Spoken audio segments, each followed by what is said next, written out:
All right.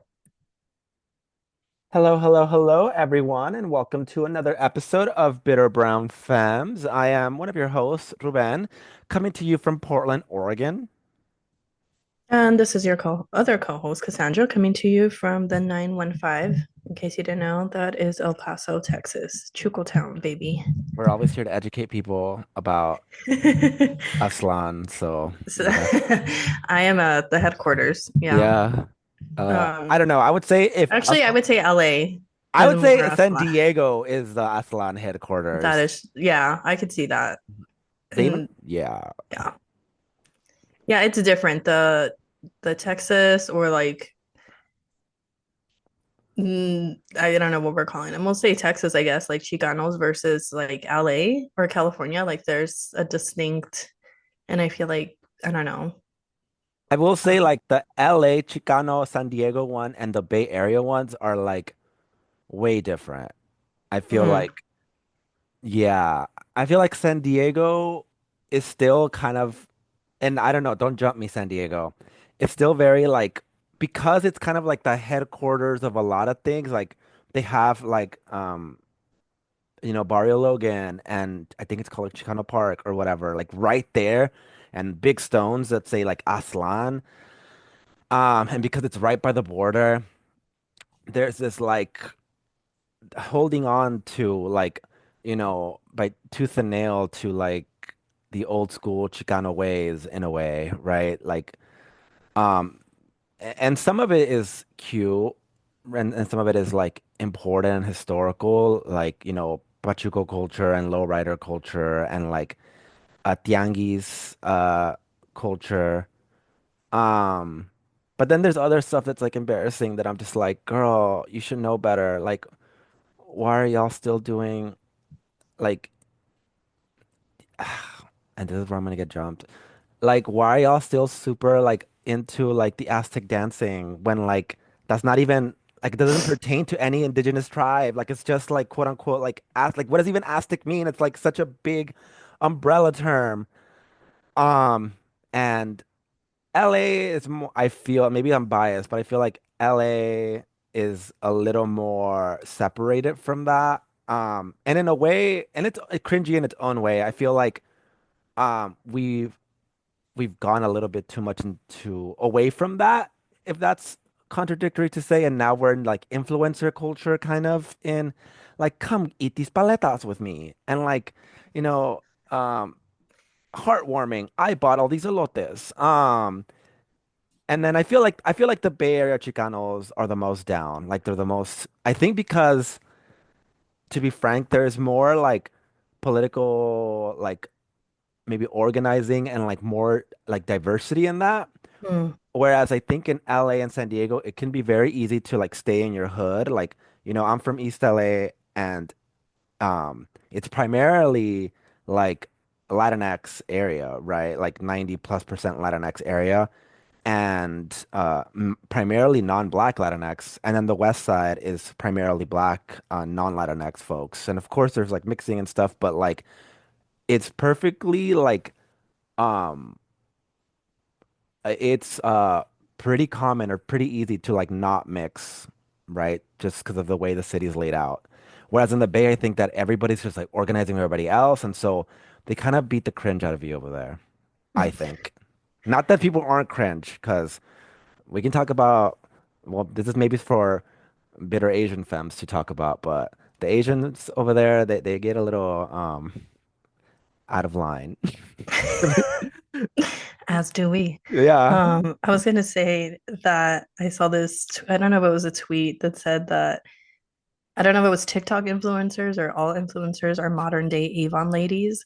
Oh my And like God. I think about that all the time. I don't know. I feel like the Chicano movement culture exists here, but it's not as prevalent. And I need to think about it more, but I feel like a lot of the people that come into Chicanismo, Chicano politics here in El Paso specifically, do it through academia, through school, which is, I guess, I don't know. It's not like, yeah, like everyone knows what it is and everyone just like gravitates towards it. think we just exist here in the border, and it's a whole different place. It's a whole different experience to be here, like growing up. And so I don't know. Like we're right next to Juarez. They're like I don't know, like the Chicano movement, like as a whole, just like I don't know if that makes sense, There's but it's very like few people that I've seen that identify as Chicano, Chicanx that know the history, and a lot of it like I can trace back to probably like they were in school. Like there's no everyone else is like we're at the border where like they don't probably a lot of people here probably don't even understand how militarized we are because we just exist. Like we're just here, and we're also very separated from the rest of Texas and a lot of other um, places. But that's another there's no Brown conversation. Beret chapter over there. There is, but they're from the school. I think Oh. like a lot of it is just in like I said, like academia, like in like within the school framework, not outside of it.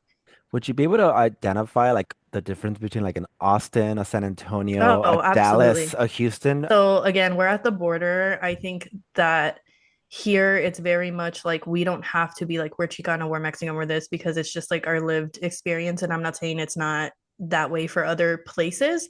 It's just like it's different here. Like when I go to San Antonio, and I know people are gonna probably be upset by this, but and it's probably not like the people there, that's not their fault, but it's a very touristy city that I feel their whole thing is the Tex-Mex thing. Like they're like, here's the Riverwalk, and here's like this Mexican touristy culture that a lot of white people love because they're like, I'm in San Antonio and it's Mexican and Tex-Mex or whatever. And it doesn't feel authentic. And I'm not saying the people there are not authentic, but they are very much like the Texas version of the like we're talking about, like San Diego or LA. Like that's what I mixed with like Tex-Mex. um don't jump me. That's just I'm being nice. San Antonio is the one you like the least, huh? No, I like San Antonio. I hate Okay. Austin. Oh, Austin is like the Portland, Texas, where it's like we're so liberal, but they're just like gentrifying the shit out of like black and brown neighborhoods to like make these white fucking festivals like that everyone enjoys for the sake of music and keeping Austin weird, but it's like pushing everybody that's not white out of these like you know, historical places. But anyway, yeah. um, Austin is the birthplace of clap stomp music, you would say? hmm, what's Or is that clams? What's that? like Mumford and Sons, like hey, Oh, yeah, I would say. And then they now I feel like it's going into like Nashville. Like Nashville's now like the and I don't know if that's just country, but it's like going that way. I don't know. I don't know. But anyway, I don't know what let's Dallas and Houston, you haven't dragged them. Um, You because don't know. Houston, I've never been to Houston. Oh To be quite wow. honest, I don't know much about Houston. I would like to visit. I know it's very humid. I don't like that. That's why I don't like San Antonio either. Um, Continue, you're fine. and Dallas, I stayed there for some few months, and it was the first time I realized I was not white. So that was my racial awakening when I left El Paso, going to Dallas and being like, wow, white people exist, and I'm not one of them. And I Yeah. feel weird and I want Um, to go back. I didn't But really that was when I was 19. So like I don't even know now how I would, as far as like we're talking about like Chicano, I don't know. I don't feel like Dallas or Houston are one of the things that I think of when I think of like Chicano politics or movement. It's mostly it would have to be probably San Antonio. You know, I, it's not that I didn't know why people existed, right? Obviously, I watched TV as a kid, and Yeah, but they're on TV. It's like yeah, and I had my only interaction with white people was like I had a couple teachers, and I had a boyfriend my senior year, and I would occasionally see them at the club. But I went to like the hood gay club essentially, so didn't. It was mostly Latinx, with like white people sprinkled around, but I never really interacted with them. So I didn't really know about whiteness until I went to college and I went to UC Davis, and that was in the middle of bumfuck nowhere. And at the time, it was something like 60% white, like 30% Asian, like 10% everybody else. Um, and I was like, oh, this is whiteness. I also thought the world was gonna be bilingual, and I didn't mean Mm, like English and Spanish, but in LA, like there's all these hoods, right? There's all these neighborhoods, and they're all racially segregated because of the history of LA. And so my neighborhoods were always everything, even the McDonald's menu was in English and Spanish. And then hmm. if I went to like Chinatown or like, Little Tokyo or other areas, like it would be in their languages, right? There's a big Lebanese community here. Like it be in their languages. So in my head, I was like, oh yeah, the world is always English and something else. And then it wasn't until like I left like all of LA that I was just like, oh, no, the world is white. Or at least America is. Yeah. I was scared. I was at a Denny's and I was the only brown person in there. And I was like, what the Uh, fuck is this? Which, like, I wish I had like more cultural, uh, diverse diversity. Like in El Paso, it's just like 80+%. We're all fucking Mexican here. Like I said, we're at the border.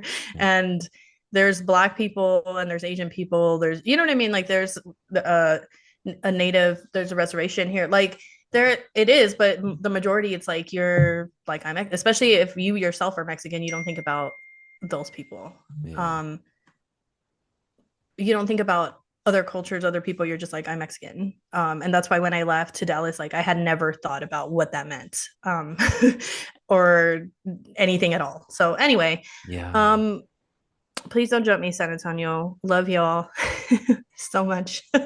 Yeah, I guess you're right. Miss When you I guys. when I moved to you miss San Antonio? I miss and I do. I always like I feel like they think I hate. I don't. Oh, But I do. I have a special place for San Antonio. My son was in the hospital there for like 2 months, and the doctors there saved his life. I stayed in San Antonio at the Ronald McDonald House during that time, and so yeah. Aside from that personal, it's just I like vibe with the people there. I like it there. I don't like the yeah. humidity, but I like it. I Yeah. like San Antonio. Yeah, Austin can fuck off. and apparently El Paso doesn't like us, so Doesn't like who? so remember we went through the cities of our followings and like El Oh Paso yeah, was so nowhere. yeah, so like on Instagram you can see like your insights, like where your followers are from. And so like I always joke because like on AnFem and on my personal, it's always like number one is LA. Like those are where the LA. majority of my followers are always from LA. Um, which is funny because like even on my personal account, I feel like it's more than the El Paso followers. Like I'm not popular in El Paso, y'all. They don't like me out here. Um, and then on bit when I was like, I'm interested at like about the bitter brown femme followers, and it was yeah, El Paso's not on there either. It's not on there either, but that's okay. We got our W- West We Coast got LA in this babes. bitch. I think Yeah. Portland even ranked at some point. And New Who? York. And Portland, I think, ranks for Yeah, us. Portland, New New York. York, and then I San Francisco, maybe like Bay, Yeah. like the is Chicago. Chicago's a Chicago big one loves us, too. yeah. Shout out Chicago. I Chicago. love Chicago. Yeah. Um, It's funny. We're like, me and Ruben used to, there was like a time where we were going to a lot of universities to do like workshops and talks, and we had so much fun, right? Like it was a good experience. And then now that we're kind of like back and recording again, I was like thinking like how maybe a lot of our followers are already graduated, like the people that got us in to those spaces and those universities, like they've probably already like graduated. maybe But somebody. shout out to y'all anyway. Yeah, shout out to y'all that really were there for us. But I mean, Yes. somebody did reach out to us recently, so we will see. Okay, we shall see. California. Because like the last time I saw you was 2022, right? For your Oh graduation. my God, yeah. Yeah, me and Ruben have not even seen each other also. So when we were doing these talks, it was also like Re the only times that me and Ruben were able to like be in person together. yeah. So anyway, so like the Oscars happened. I did not Yeah. watch them, but today Ruben's gonna be our correspondent on that because of course Um, Ruben yeah. report to us what happened at the Oscars. One thing that I've noticed about myself real quick is that I don't really care for movies. Oh my God. Like I'm not a movie person like everybody else. Like what's that app that people are using where they're reviewing movies? Letterboxed. And like everyone's like, oh, this movie this, and like being able to, like talk about movies in such a complex way, and I'm just like, okay. Like if someone, I don't know, I don't, I obviously I watch the movies and movies are fun, but I'm not a big movie person. Like I don't care. But I don't care go about ahead. television other than like That's how I RuPaul's Drag feel. Race. But I like I will rewatch and like binge watch like shows that I've watched like Mhm. forever because it's more of a comfort thing, but I'd rather do that than watch a new movie.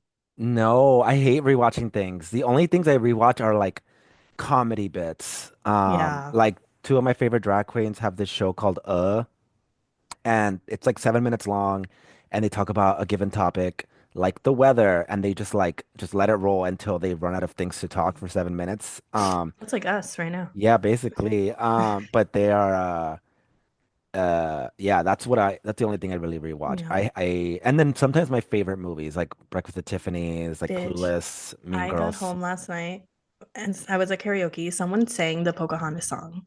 Oh my God. I don't remember which one. I want to say The Colors of the Wind. I don't know. Yeah. I got home and I put on Pocahontas. Don't ask. And I was like, that sounds like a good idea. I'm gonna watch that. Oh my God. I had not seen this movie since I was in like first grade. And like obviously we all know it's racist as shit just alone by what we know about it. But like it's fucking wild. The thing, like the racist shit that they say is crazy. I'm sorry. Like, what do you mean this is a kid's movie? And all they're talking about is killing native people, like Yeah. legit saying those words. Like, Yeah. and I kept falling asleep and I kept rewind. Like, I'm like, let me rewatch this over because I need to I need to watch this.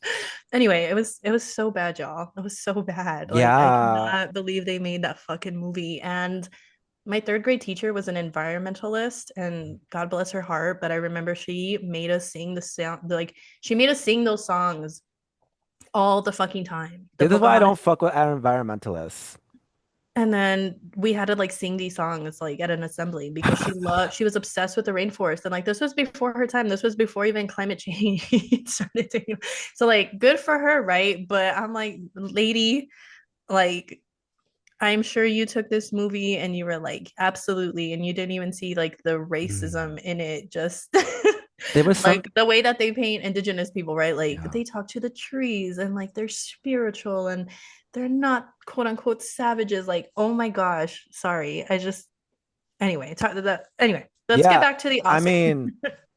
mean, no, I mean what you're pointing at is also like, so I like art and film is art because it tells you about like the moment in time, right? It's just and like it says the quiet part out loud that is happening in society.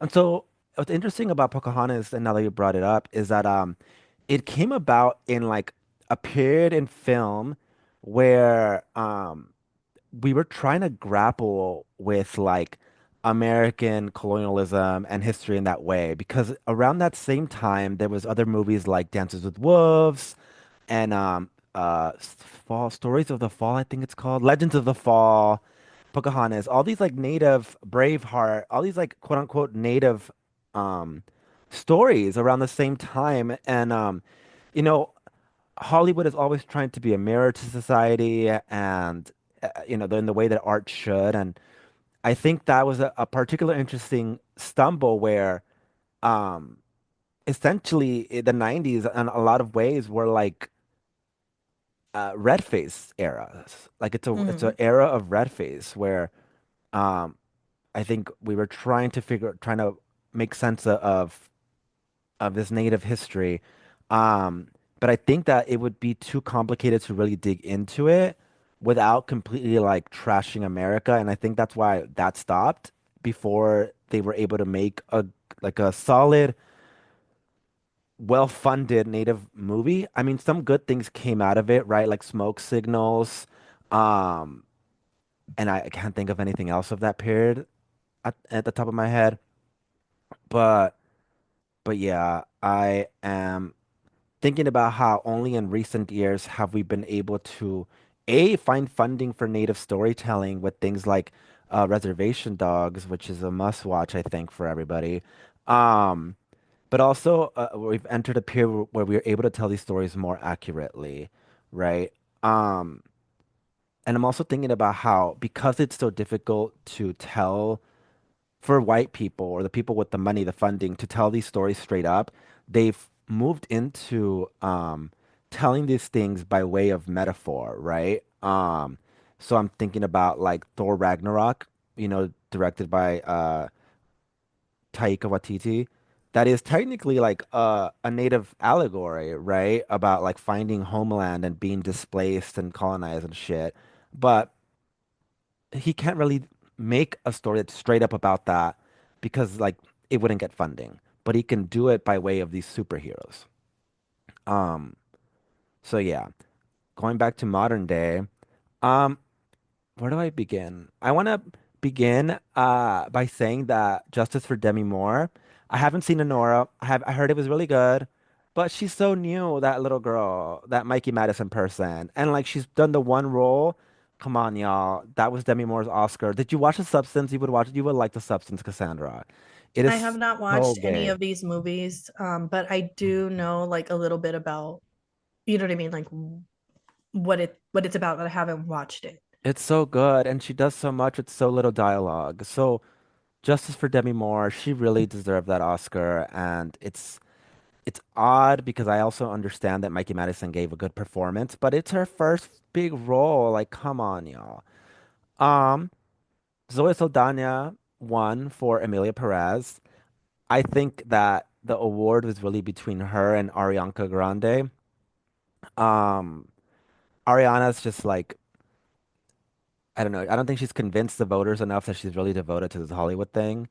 Um, and Zoe Saldana, I will say, out of the shit movie that was Emilia Perez, Zoe Saldana was like the beating heart of that. Like none of that narrative would have been palatable if it wasn't for Zoe Saldana like grounding it in a very human like performance. Like you meet this woman and she is stressed the fuck out, uh, and she's investigating this murder of this femicide, and she convinces you in the first 5 minutes that she's gonna take this guy to jail, right? Because she found all the evidence to prove that this one guy, the first guy that you see her defending, that he was guilty. But then you realize that she's actually defending him.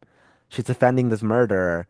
Uh, but she's able to convince you in the first 5 minutes that she's on the side of good. And then after that, she goes into like a little bit about how like she's so stressed out and she has no time to take care of herself or to have babies or whatever. And just, it's just such a layered performance. And I think Zoe Saldana really dug herself out of what people call like a popcorn actress, like somebody who will always be well paid, but will never be respected in the arts and the performing arts. So I think she deserved that. I don't think that Amelia Perez deserved any other award, and it won like at least two more. It won for like Best Original Song and I think like screenwriting or some bullshit like that. Adapted screenplay maybe. The songs in Amelia Perez were ass. Like I do not know why they needed to make it a musical. There was never an engaging song. I always got secondhand embarrassment when a song would come out because everybody was just, oh my God, like. First of all, nobody sung. Even Selena Gomez is supposed to be a singer, was not even singing. She was just like talking and like kind of like rapping in her butchered Spanish, which I get it. Like respect to the no Sabo kids, but like if you're a no Sabo kid, why not just do the role in English? And this is nothing to say of like all of like the controversy that has surrounded the movie. From its inception, it was a French story about Mexican people with no Mexican input, was where Mexican actors were only the background actors, where they didn't even use the city or any set that looked like Mexico. Um, with no Mexican people in primary roles. Um, and it was originally written as like a story about like a man getting plastic surgery to like avoid his crimes. Somewhere along the line, it got changed into it being about a trans woman who wants to escape her like um, life of crime. But there's just still it's still so like steeped in machismo In a way that honestly even comes off as transphobic. Like at one time, the primary character, Emilia Perez, like has like a fit of anger and like starts speaking in like her like deeper voice that she used pre-transition, and she's like essentially beating up her ex-wife. Like, and then you find out at the end of the movie that Emilia Perez is kind of a pedo. Because apparently she met the Selena Gomez character, which is her wife, when that character was like 16 or something, and then decided to marry her when she became 18 or some bullshit like that. And this is just like a critique of the art. That's not even getting into like all the hateful shit that the primary actress of the movie, Carla Sofia Garcon, like has spewed out, like not only recently but in the last few years. Um, she the year I think it was 2022 when Parasite won, or 2021. The year that That was a Paras while ago. I want to Yeah, say it was 2019. 2019. Yeah, the year that Parasite won, and I forgot Daniel Coulier I think won Best Actor. She said that like the Oscars is a trashy event, a trashy Afro-Korean festival. Um, and I'm just like, what the fuck? Like, and she said a bunch of like she really hates Muslim people. Like she hates, She was saying something. She had smoke for everybody. yeah. But I have not seen this movie. I've seen so many things. I've seen clips. I know a lot of Mexicans hate this movie. A lot of other people hate this movie.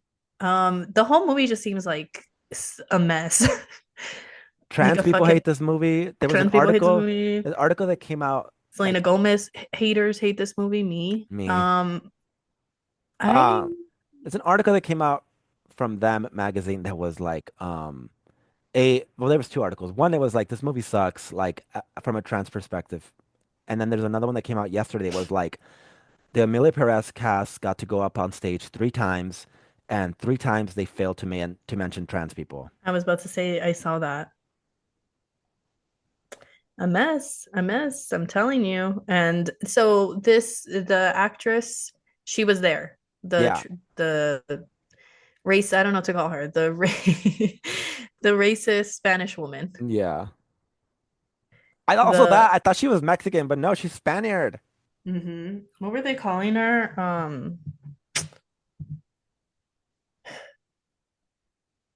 Carolina. What's her? Never mind. Let me Carolina stop. what? What's her name? Caitlyn Jenner? Oh, she's Carolina Jenner. Yeah, that's Yeah. basically who she is. Jenner. Carolina Jenner. That is basically who she is. She's like a Spaniard, Caitlyn Jenner. A mess, I'm telling you. But anyway, she was there and I would have stayed home. Yeah. If I knew everybody hated me because I was a bigot and everybody knew. Did they Yeah. boo her? No, but No. they didn't seat her in like the Mm. front. They sent her They're like all like, the back. get in the back. Get in the back. Basically, and they joked about in the opening monologue, they joked about how like I forgot what movie. Oh, the Anora, the Best Picture winner. Uh it says fuck 500 times or something in the runtime, but Mhm. that's not nearly as many times as Carla's publicist said fuck every And did they time. show her face when they said that? Yeah, and they were like every time that her publicist read her tweets, Wow, and wow, then they wow, showed her wow. face and they were like, "Hey Carla, if you're gonna tweet about the Oscars this year, Conan O'Brien was hosting. He was like, remember that the host was Jimmy Kimmel, not Conan O'Brien. Oh Um, my God. yeah, but she did not understand. Like she was like dead faced. Um, She really didn't understand. But also it's like, when have they ever said this to a man? Not defending her, but I'm just like, yeah, like let's call out like this trans woman on stage when they have never said shit about any of the fucking abusers in that room ever. You know what I yeah, mean? yeah. I But I like I will, said, not here to yeah, defend her. Just some yeah. thoughts.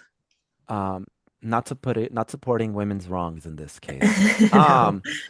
But they did make a funny joke about how we're halfway through the show, so this is about the time that Kendrick Lamar should come on stage and call Drake a pedophile. Um, so I thought that was funny. Drake is so over. Like, I don't know how he's gonna come back for this.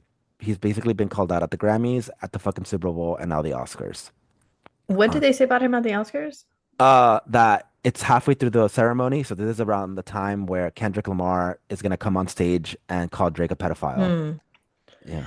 Also, yeah, like talking, I know we talked about this a little bit or mentioned it a little bit when we talked about the Super Bowl, but it really is like, um, yeah, like how pedophilia is like a punchline now more than the actual act, the violence of it, of like of Drake being an abuser, of Drake being a groomer.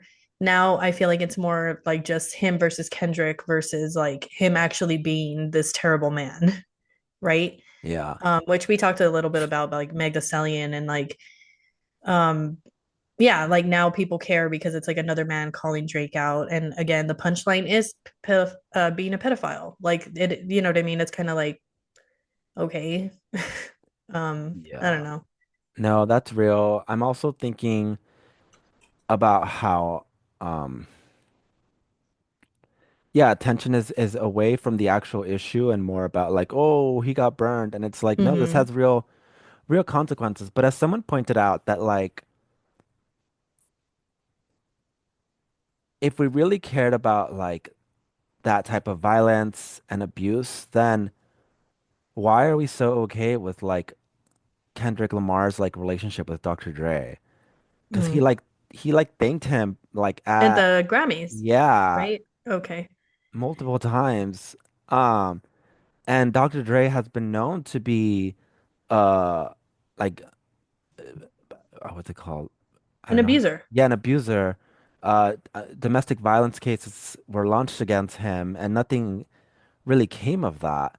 And so that's why people have even commented on like the sinister thing that Dr. Dre named his products Beats, right? So now every time you look up Dr. Dre Beats, or that comes his products come up more than like the allegations against him uh beating up his ex-girlfriend or ex-wife. Um, Yeah, it wasn't I think in 2023. So with Dr. Dre, I don't know if there's multiple, I'm sure there's multiple allegations or cases against him, but I think like the most famous one is when he assaulted a journalist, D. Barnes. And I don't know if y'all remember, like when I was growing up, the reason like I didn't even know this information or it didn't click to me. There's this Eminem song, Guilty Conscience, where it's like him and Dr. Dre, and that song is so awful. But in one of the lines, he says that to Dr. Dre. He's like, "Do I want to?" I don't know what the exact line is. He's like, "But someone who like beat up D Barnes or someone who beat D Barnes." And so it's like this thing where like it's been state like everybody knows that this happened, that he assaulted this black woman in 19 like this was like in the 90s and like nobody gives a shit. So it's not even just like, oh, quote unquote allegations. Like no, this was like an actual thing that happened that they're apparently like joke about. But yeah, that was very disappointing and that's what I mean. Um it's like two men kind of like trying to beat each other in this rap game at the expense of like women, or there's like women involved and children even, right? And it's like just the punchline. But yeah, when he thanked Dr. Dre, that was also very like telling of that. yeah. Other than that, things that happened at the Oscars is the Palestinian documentary won for Best Documentary. Um, and Gal Gadot was in the audience. And if you guys don't know, Gal Gadot is the actress that played Wonder Woman, and she willingly served in the IDF. And when the IDF was bombing Palestine, and I want to say 2017, she posted in support of them and prayed for Mm, them. And not only that, but after the October 7 attacks, she tried to invite all these A-listers to a propaganda film that promoted Israel as like the victim, and try to rally support by Israel, and um, no A-listers ended up showing up, but she still held the event. Um, so people were really happy that, Palestinians got this win on a national stage. Um, and other than that, um, Justice for Conclave, I think that was the best movie of last year. Again, I haven't seen Anora. I bet it's great. I, the director, producer of that film, made another one, a film that I previously really enjoyed, Tangerine. Have you seen that one? I Um, haven't seen any of these. I don't even know any of these movies that you're mentioning. oh, Even the documentary, that one, is that the one you were yeah, just talking about? yeah, Like haven't seen it. Like I'm barely catching up on a lot of things, and the only thing about that documentary is that I'm seeing is a lot of conflicted yeah, things.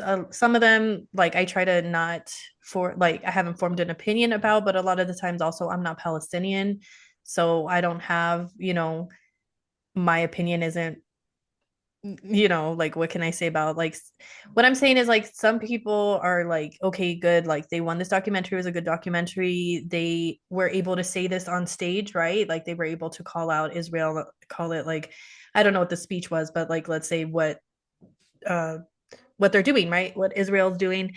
And then there's a lot of people who are like, why are like the only reason that this documentary got acknowledged was because it was a Palestinian and an Israeli journalist working together, and that's the only reason they acknowledged it. And like, why is this journal? Why are they working together? It's like this liberal thing of like a two-state solution, right? Like a liberal fantasy that people have, like they're neighbors and they can get along. So there's a lot of conversation happening that I'm like following. Again, I've never seen this documentary. I didn't even know it existed, to be quite honest.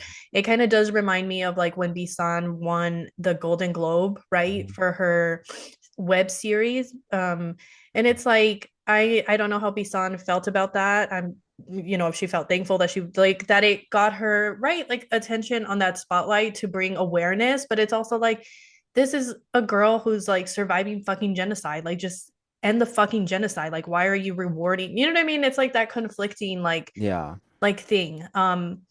But those are like my like very minimal thoughts on that right now. yeah. No, I get it. Like, yeah, it's like essentially giving, like, if, Anne Frank had submitted her journals, her diaries, like, while still Yeah, in and camp, instead and of like doing prizing anything to to get her Nazi out. Germany, we're like, congrats, this is a powerful documentary. Like, Yeah. um, Yeah, I but did think, anyone perform? Or this is the Oscars, right? So it's like not real yeah. unless it's like the music soundtracks So or like, usually they do, like, they perform all the best original songs, but because okay. this year all the best original songs were so horrible, they didn't perform them. They're like, stay home. Yeah, so they were so bad that Emilia Perez got nominated for two of the five slots for best original song. Um, yeah, which rarely happens. Like, it's only happened in recent memory with Encanto. And that was just because Encanto went off. Like, I'm sorry. I love Encanto. Y'all can drag me, but I love Encanto. I loved Encanto. I like the songs. Lin Manuel, he did his big one. he did what he had to do. There's so much to say about him, but one thing he's gonna do is write a good ass fucking Disney song, okay?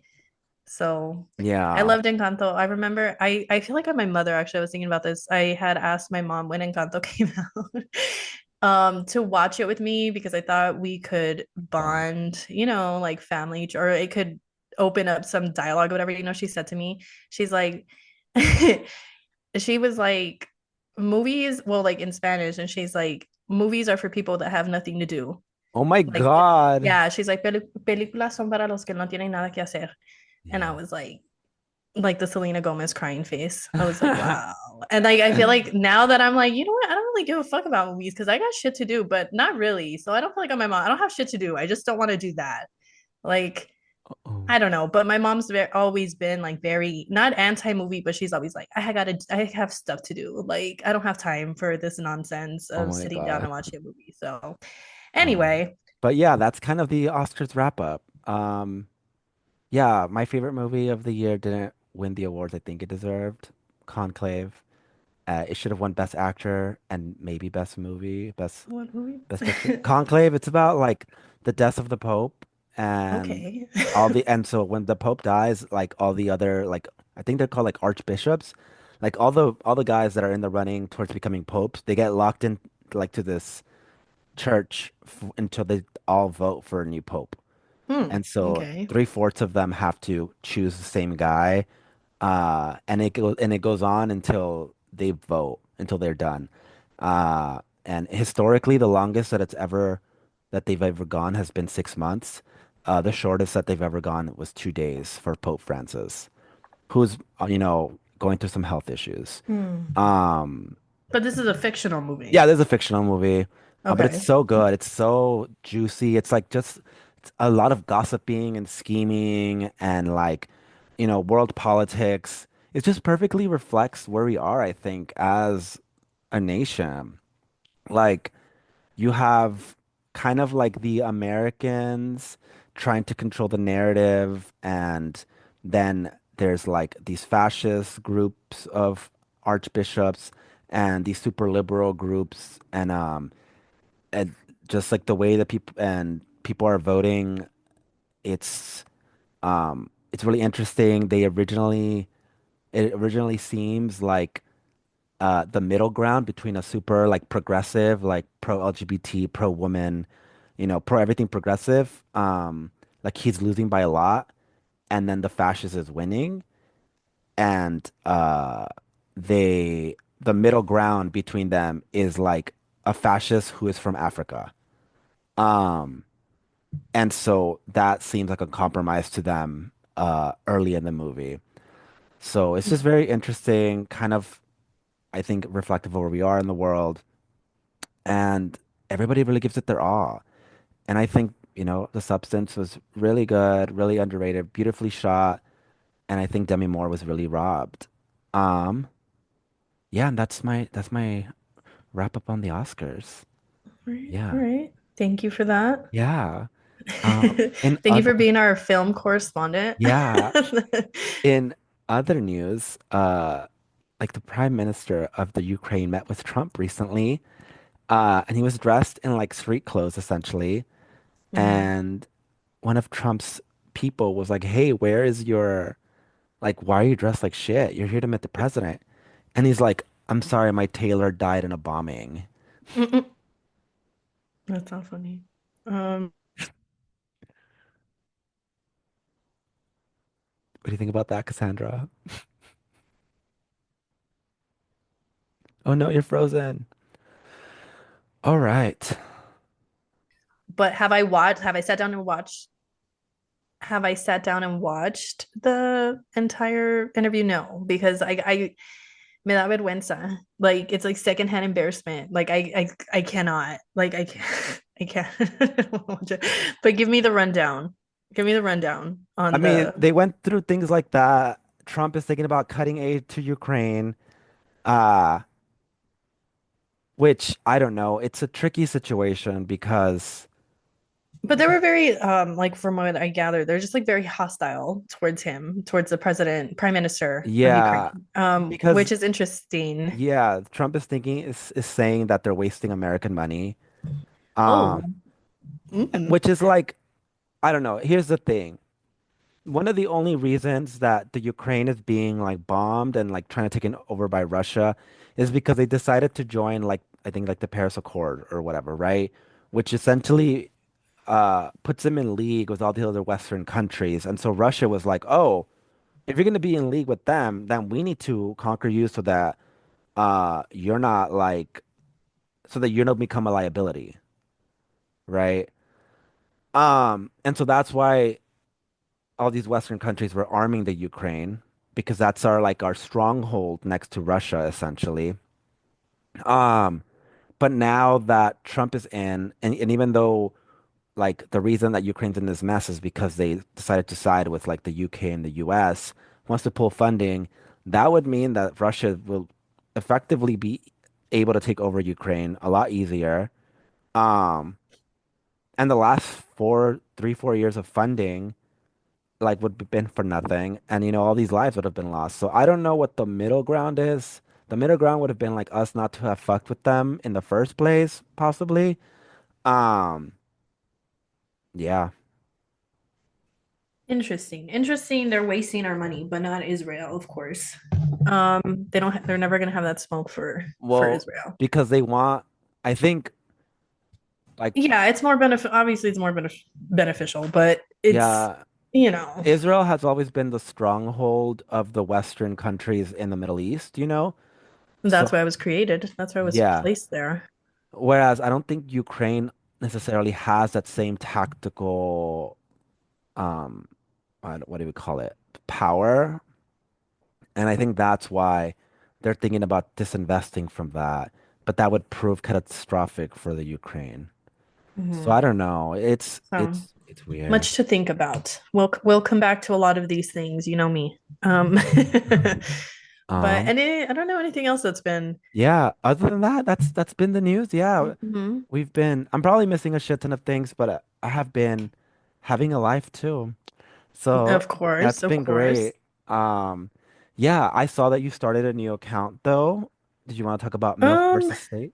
it's not really new. It's so I and it like this was like a year. It's been a while, like a year or so ago. I had been wanting to start like a new account specifically to talk about, well, actually, it wasn't even necessarily about children's liberation like it was, but I think it was more of like I wanted a space for other moms to kind of have this page and connect because I do like, like on AnFem, for example, I will post about children and about parenting, but not everyone on there gives a shit.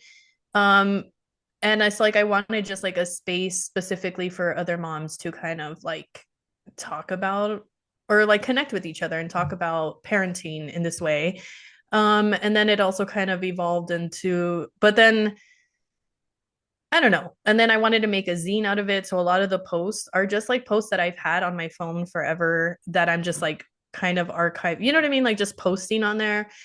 And then I realized a lot of my posts were actually not even how to explain it. So I think there's two things. Like there's like a parenting perspective that I come from that's like mom being in solidarity with other moms, parenting, how to actual parenting. And like I've talked about gentle parenting and how I hate that term because it kind of is saying that the normal parenting is abusive and violent and authoritative. And so when we say gentle parenting, it's like we're not like parenting, we're gentle parenting. And it's like, no, like gentle parenting is should be the norm. Like the one that needs to be othered is this authoritative, violent parenting, right? Like we don't need to say we're gentle parenting. Like, no, we're just parenting. And like the other people that are doing it the other way are the ones that should be othered, right? So I don't, that's why I don't like the term gentle parenting.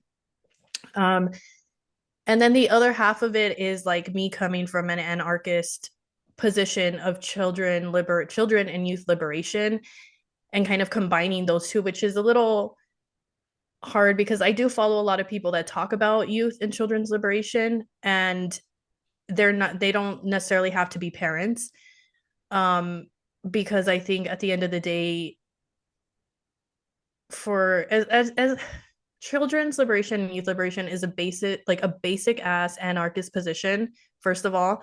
And so when people are like upset about talking about children's autonomy and liberation and like including children, like it's wild to me, especially in 2025 and especially coming from people who talk about community, who talk about capitalism, who talk about all of these things, and like they fail to see how it affects children or how or you know what I mean? So it's a lot of that and I'm still trying to navigate, right? Because I did want it to be a page where again it's like parenting advice or like other moms can connect or find themselves like a space for them there because there's a lot of parenting pages again that are like about gentle parenting, and that's fine, that's amazing, but they're not really like on some political awareness like during the like well ongoing but like genocide in Gaza, it was like, why aren't you all saying shit about children dying? Why aren't you saying shit about mothers or fathers losing their kids, right? And it's because they're like, again, they're like on this parenting thing. They have no political awareness or don't care about it, right? And so I think with parenting, it does have to be political on some sense. Again, I'm coming from an anarchist perspective on parenting. So that page right now is kind of like I said, I don't know, but right now it just exists as like me. There's a lot of things that I want to post on AnFem or that I haven't because like I want to just like archive it here specifically for people to come back to when they need to talk or see things about those things. And one thing that I'm still coming to terms with and that I'm like evolving always on is kind of when we're talking about children's liberation, even as a parent, how I am still an oppressor in that and trying to navigate those two because it's like complex to be. I am a mom and I'm parenting my child, but I'm also an adult in this situation. And therefore, there's this power dynamic there that exists. Right. And so it's like holding both of those things. So yeah, like we'll come back to this conversation, but if you all want to follow that account, it's called MILFs v well, we'll tag it on Bitter Brown Femmes, but yeah, it's essentially like when I picked the username, it was essentially like moms against the state, like MILFs against the state, because motherhood and capitalism are incompatible. Um, and so is like the state in regards to children's rights. And I'd love to talk like have these conversations more on Bitter Brown Femmes. I think especially in regards to trans youth and the attacks that are happening right now. Um, and I think another position like before that I've grown on is before I would be very like, if you're not a parent, like I don't give a shit. Like I don't give a shit about your opinion because I think a lot of it came from a place of people, number one, always judging parents, right? Like everyone always has something to say about what you are and what you're not doing, and they're not parents themselves. And it's usually sometimes very condescending and coming from a place of, I don't actually care about you or your child. I just want to like tell you what you're doing wrong. So it's kind of like a defense thing that I feel that I had. But now that I've grown a lot into, like reading about adult supremacy and adultism, etc., is like everyone should be involved in children's rights and children's liberation, regardless if you're a parent or not.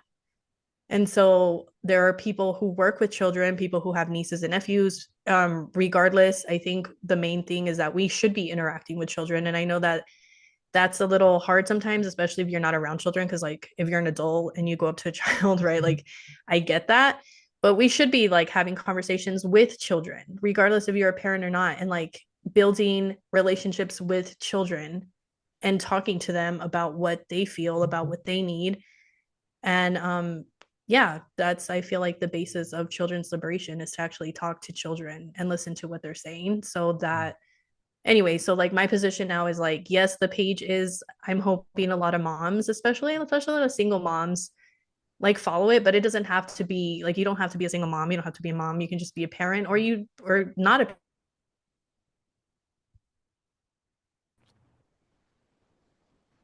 yeah. So you don't have to be a parent. You don't even have like to be a teacher. It's just everyone should be very, aware and involved in like these conversations as like a minimal, you know what I mean, as like a start, because it's like how the fuck are we excluding like a whole group of people from our politics, from our spaces, from ideologies that we have? Like it's wild when you think about that.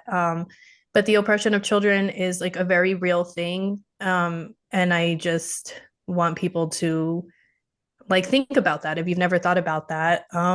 Just kind of like read about it. There's a lot of information out there, but that's kind of like right now I'm posting things here and there because I'm building a following. That's like my goal right now, like to get people to like actually follow it and like just kind of like the very basic thing that I've been posting, like children liberation, like children have rights, like children are oppressed, like that's like the very basic thing. And then after that, obviously I would like to have more conversations about what it looks like to parent from an anarchist perspective. What like child labor laws that are still like, that's a conversation that I'd love to have on here because it's like wild, especially like, given like the last 3 years, and how this country is like literally already putting children back to work, like including migrant children specifically. How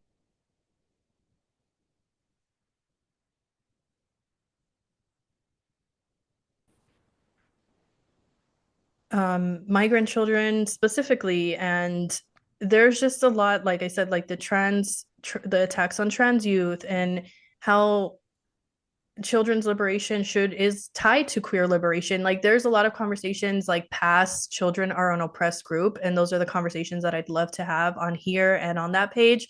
But right now, like I said, I'm just kind of getting just like a basic like children are an oppressed group, period, children deserve rights, period, and then kind of builds from there. Yeah. Because even the fact that people have kind of like problems wrapping their head around very basic things that have to do with children, like no, you don't have a right to hate children, no, children shouldn't be excluded from spaces, like very basic shit that people are like they're upset about it every time I say it. So right now it's kind of just starting off with that basic, like, let's start here. And then hopefully we can get to all the other things and it won't be, or I don't know, maybe I should start with example. I don't know. Like I said, this page kind of just grew from a lot of things and I'll see where it goes. But even if it doesn't go anywhere, I think it's just like I said, having a reference to for people to go back to on some of the articles or books or whatever I post on there is Yeah. so. Yeah, when you said like you don't have to be like a parent or a teacher to care about kids, like I think immediately about like that James Baldwin quote that's like the children are always ours, every single one of them, all over the globe, and I am beginning to suspect that whoever is incapable of recognizing this may be incapable of morality. So yeah, Yeah, I see. exactly. Because people are always like, oh no, the poor children. And it's like, okay, but what are you doing for those children in your life? Or like, how are you even thinking about children or treating children outside of when they are being bombed or they're being killed by the state? Because it's very easy to care about children when they're being pulled away by ICE or when they're in these dire situations and they're being abused and they're being killed. But it's like, why are you not showing up for children when they're alive, Yeah. when year round, when they're just existing in a public space, right? So yeah, but these are obviously, like I said, Yeah. ongoing conversations that I'd love to have um, Yeah, on here, I'd like of to. course. I think the premise of like motherhood being incompatible with capitalism is something that I really am interested in learning Hmm. more about. Yeah, Yeah. for sure. So yeah, but for now, for today, that is it. um, I'm sorry we had a messy connection. It's like springtime in El Paso, so like right now, if you look outside, there's like a dust storm. Oh no. And we always joke about how it's like the Mexican filter, like in the movies where Oh. they show Mexico and it's all like dusty. Like that's how it is in El Paso. That's how it is Oh. outside. But anyway, what's one thing that made you less bitter this week? One thing that made me less bitter this week. Um, yeah, I found a really cheap ticket to see Tyler the Creator last I minute. saw that. I was gonna For- say, did Dochi go to that one? No, we're No, no. Portland. We're Ugh. Portland. We're lucky enough to get anybody to come here. Um, That's not true. I feel like a lot of people play in Portland compared to yeah, here. like mid-size groups. I feel Hmm. like Tyler's a little too big at this point, but and Dochi's definitely not coming here for a minute. But Well, Deftones just played there, but I mean, Chino yeah. lives there. Oh, really? He lives there, yeah. So I need to go post up there. Yeah, I need to go hit him up. But he Uh, lives well. I mean, it's Deftones though. So because I saw videos of it, and it looked yeah, like obviously it was probably sold out. But yeah. so how was it? It was incredible. Once it's funny because he starts off basically doing drag in the first portion of the concert.